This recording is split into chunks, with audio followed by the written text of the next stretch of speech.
Hello बच्चों, I hope आप लोग बहुत बढ़िया होगे। तो बच्चों आज हम बात कर लेते हैं नॉन मेटल्स की। मेटल्स की हमने सब बातें देख ली थी कि वो लस्ट्रस होते हैं, सोनोरस होते हैं ना, शाइनी सरफेस होता है, हार्ड होते हैं, अपने में से आवाज़ प्रोड्यूस करते हैं, हाई डेंसिटी होता है, हाई बॉइलिंग पॉइंट होता है, good conductor of heat and electricity होते हैं। ये सब बच्चों हमने मेटल के बारे में बात कर ली थी। आज हम बात कर लेते हैं नॉन मेटल की बात। ठीक है, नॉन मेटल की फिजिकल प्रॉपर्टी। ठीक है बच्चों, नॉन मेटल की जितनी भी प्रॉपर्टीज़ है ना वो सब मेटल्स के ऑलमोस्ट अपोजिट है। मान लो अगर वो चमकीले होते तो ये चमकीले नहीं होते हैं ना, कि लाइक ऑलमोस्ट इनकी अपोजिट प्रॉपर्टी है। बच्चों तुम नॉन मेटल को लिखने से पहले ना एक अपने मन में इमेजिन कर सकते हो कि लाइक एक कार्बन, एक कोयला होता है ना, कोयला, तो एक कोल का टुकड़ा तुम इमेजिन कर सकते हो। कोल किससे बना होता है? कार्बन से। कार्बन क्या है? Non metal. ठीक है, तो उस कार्बन के टुकड़े को ज़रा इमेजिन करके इन पॉइंट्स को ज़रा सोच के चलना, तुम्हें चीज़ें समझ आएंगी। ठीक है, उस कोयले के टुकड़े को। ठीक है बच्चों, तो बात कर लेते हैं physical properties of non metal. सबसे पहले लस्टर। बच्चों जो भी हमारे नॉन मेटल होते हैं वो चमकीले नहीं होते, तो वो कैसे होते हैं? Non lusters. तो non metals are non lusters. Non metal do not have shiny surface, यानी कि नॉन मेटल कैसे होते हैं? नॉन लस्टर्स, यानी कि उनका शाइनी सरफेस नहीं होता। ठीक है, एक्सेप्शन हो गया आयोडीन। आयोडीन एक ऐसा ऐसा नॉन मेटल है जो जनरली जिसका शाइनी सरफेस होता है, बाकी सबका नहीं होता, बट आयोडीन का होता है। फिर बच्चों हार्डनेस की, जैसे मान लो वो कोल का टुकड़ा है, मान लो तुम उसको हल्का सा तुम नीचे फेंकोगे या हल्का सा तुम उसको कुछ वो हैमर से कुछ मारोगे, उस पर हथौड़ा वगैरह मारोगे तो टूट जाएगा, बट मेटल नहीं टूटते हैं ना, मेटल बहुत ज़्यादा हार्ड होते हैं। ठीक है, तो बच्चों नॉन मेटल जनरली कैसे होते हैं? सॉफ्ट होते हैं, है ना, कि जैसे तुम उन पे मारोगे कुछ ना कुछ तो वो टूट जाएंगे, वो मिट्टी विट्टी सी में टूट जाएंगे ना, चूरा चूरा सा बन जाएगा।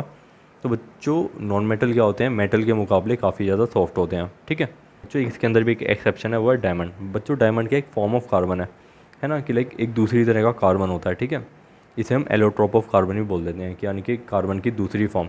बच्चों तुम्हें मालूम है डायमंड मेटल से भी हार्ड होता है। इवन डायमंड क्या है? One of the hardest substance on earth है ना, कि डायमंड क्या है बच्चों? One of the hardest substance on earth है, कि लाइक अर्थ पे सबसे ज़्यादा कठोर सब्सटेंसों में से एक है डायमंड। और ये कैसा है? Non metal. कितना तगड़ा एक्सेप्शन है बच्चों, देख रहे हो ना। ठीक है बच्चों, एलोट्रोप्स क्या है? Property of element to exist in two और मोर फॉर्म, है ना, कि लाइक एलिमेंट्स की प्रॉपर्टी है कि वो दो तीन फॉर्म में एग्जिस्ट कर सके। जैसे कार्बन दो तीन तरीके से एग्जिस्ट करता है, तुम्हारे ग्रेफाइट की तरह, है ना, या फिर तुम्हारे डायमंड की तरह, है ना, कि लाइक इस तरह से सल्फर भी हमारा दो तीन तरीके से एग्जिस्ट कर सकता है। तो उसको क्या बोलते हैं? Allotropes of sulphur, allotrope of carbon, है ना, कि लाइक डिफरेंट फॉर्म में एलिमेंट का एग्जिस्ट करना। फिर बात कर लेते हैं स्टेट की। तो बच्चों नॉन मेटल हमारे जनरली कैसे होते हैं? Solid and gas. जनरली हमारे most of the non metal कैसे होते हैं?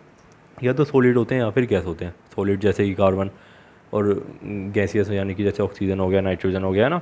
बट बच्चों इसके अंदर ये भी एक एक्सेप्शन है, वो क्या? ब्रोमीन। ब्रोमीन जनरली कैसा होता है बच्चों? लिक्विड फॉर्म में एग्जिस्ट करता है, Br2, है ना, हमेशा डायटोमिक फॉर्म में रहता है ब्रोमीन, और एक इस फॉर्म में एग्जिस्ट करता है, लिक्विड फॉर्म में। ठीक है बच्चों, आगे बढ़ते हैं।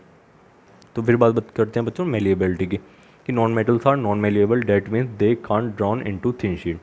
कि लाइक नॉन मेटल होते हैं नॉन मेलिएबल, कि लाइक अगर तुम उनको हैमर वैमर से स्ट्राइक करोगे तो टूट जाएंगे, बट वो थिन शीट में नहीं कन्वर्ट होंगे। तो जितने भी नॉन मेटल होते हैं, लाइक गैसेस हो गया, बाकी तुम्हारे सॉलिड हो गए, जनरली नॉन मेलिएबल होते हैं, कि लाइक उनको थिन शीट में कन्वर्ट करना पॉसिबल नहीं हो पाता। ठीक है, जितने भी तुम्हारे लाइक नॉन मेटल होते हैं, नॉन मेलिएबल, जितने भी तुम्हारे नॉन मेटल होते हैं, नॉन मेलिएबल होते हैं, उनको थिन शीट्स में कन्वर्ट कर पाना पॉसिबल नहीं हो पाता। ठीक है, फिर बात कर लेते हैं डक्टिलिटी की। Non metals are non ductile, that means they can't drawn into wires. कि बच्चों जितने भी तुम्हारे नॉन मेटल होते हैं कि वो नॉन डक्टाइल होते हैं, यानी कि उनको वायर में कन्वर्ट नहीं किया जा सकता। मान लो तुम कोल को जैसे भी तुम वायर में कन्वर्ट करना चाहोगे, हैमर मारोगे उस पर, वो क्या हो जाएगा? टूट जाएगा, है ना। या फिर गैसेस वैसे उन पर तुम कैसे उनको वायर में कन्वर्ट करोगे? तो ठीक है, जनरली नॉन मेटल कैसे होते हैं? नॉन डक्टाइल होते हैं, यानी कि उनको वायर में कन्वर्ट नहीं किया जा सकता।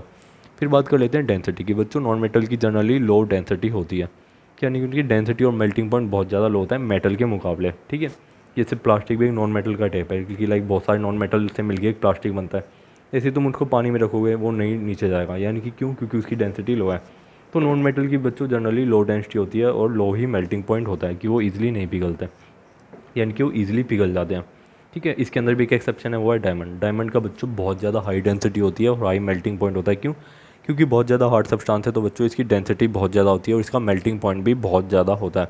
फिर बात कर लेते हैं conductor of heat and electricity, कि जो भी नॉन मेटल होते हैं जनरली वो poor conductor of heat and electricity होते हैं, कि जनरली वो अपने में से हीट और इलेक्ट्रिसिटी को पास नहीं करने देते हैं ना। कि जैसे तुम देखते होगे तुम्हारे घरों में स्विच वगैरह होते हैं, वो नॉन मेटल से बने होते हैं। नॉन मेटल जैसे कार्बन हो गया, क्लोरीन हो गया, ऐसे नॉन मेटल से बने होते हैं। क्यों? क्योंकि वो अपने में से करंट पास ना होने दें और हमारे लिए सेफ़ रहे, है ना। कि लाइक तुम्हारे स्विच विच होते हैं वो पॉलीविनाइल क्लोराइड से बनते हैं, PVC से जनरली। ठीक है, तो नॉन मेटल होते हैं, अपने में से वो इलेक्ट्रिसिटी वगैरह को पास नहीं करते, तो हमारे लिए वो सेफ रहते हैं, है ना। फिर बात कर लेते हैं एक्सेप्शन की। इसके अंदर भी एक एक्सेप्शन है, वो है ग्रेफाइट। ये भी क्या है, एलोट्रॉप ऑफ कार्बन है, यानी कि एक फॉर्म ऑफ कार्बन है जो एक गुड कंडक्टर ऑफ इलेक्ट्रिसिटी है, अपने में से इलेक्ट्रिसिटी को पास होने देता है। सोनोरस की non metals are non sonorous कि लाइक बच्चों, जब भी नॉन मेटल को जब भी तुम हैमर वगैरह से स्ट्राइक करोगे, किसी हार्ड चीज़ से स्ट्राइक करोगे तो टूट जाएंगे, बट अपने में से आवाज़ को प्रोड्यूस नहीं करेंगे, अपने में से साउंड को प्रोड्यूस नहीं करेंगे। तो इस बच्चों इसलिए non metals are non sonorous, that means they don't produce sound when struck with hard substance, यानी कि जब भी तुम उसको हार्ड सब्सटेंस से स्ट्राइक करोगे वो टूट सकते हैं बट आवाज़ प्रोड्यूस नहीं करेंगे। जैसे अब मेटल वेटल है, वो कितनी ज़्यादा आवाज़ प्रोड्यूस करते हैं ना, जैसे मंदिर के अंदर वो होती है घंटी वंटी, कितनी तेज साउंड प्रोड्यूस करती है। जैसे तुम नॉन मेटल पे कुछ स्ट्राइक करोगे हार्ड सब्सटेंस, वो तो टूट जाएगा पर आवाज़ प्रोड्यूस नहीं करेगा। और बच्चों अब ऑक्साइड की बात कर लेते हैं। Non metallic oxides are acidic in nature, यानी कि जब भी तुम नॉन मेटल और ऑक्सीजन को मिलाओगे, जो भी उनका ऑक्साइड बनेगी वो कैसी होगी, एसिडिक इन नेचर होगी, है ना। नॉन मेटलिक ऑक्साइड कैसे मिलते हैं बच्चों, जब भी हम नॉन मेटल और ऑक्साइड को मिलाते हैं। ठीक है, कार्बन हो गया नॉन मेटल, इसको जब ऑक्सीजन से मिलाया हमें क्या मिलेगा, CO2। तो बच्चों CO2 कैसी है, एसिडिक ऑक्साइड है ना, कि लाइक जितने भी नॉन मेटल होते हैं जनरली वो एसिडिक ऑक्साइड फॉर्म करते हैं। फिर बात कर लेते हैं इलेक्ट्रोनेगेटिव नेचर की।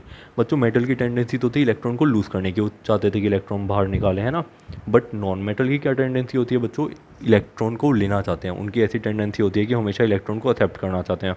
ठीक है, जैसे इलेक्ट्रॉन को एक्सेप्ट करेंगे क्या फॉर्म कर लेंगे, एनायन, यानी कि नेगेटिव आयन। तो इसलिए उनका नेचर कैसा होता है, इलेक्ट्रोनेगेटिव नेचर।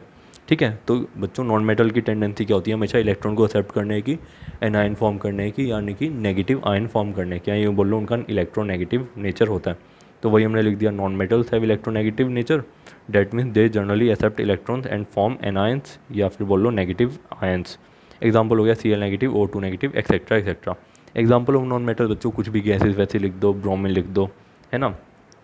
ठीक है, कुछ ब्रोमीन लिख दो, कुछ भी गैसेस लिख दो, कार्बन लिख दो, है ना। वही हमने लिख दिया chlorine, oxygen, bromine, carbon, fluorine, nitrogen etcetera. कोई भी तुम लिख सकते हो अपने हिसाब से। तो बच्चों ये थी कुछ नॉन मेटल की प्रॉपर्टी, सिंपल थी बिल्कुल।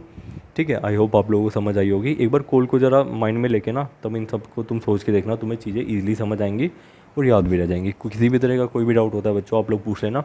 ठीक है, thank you so much, see you in next lecture.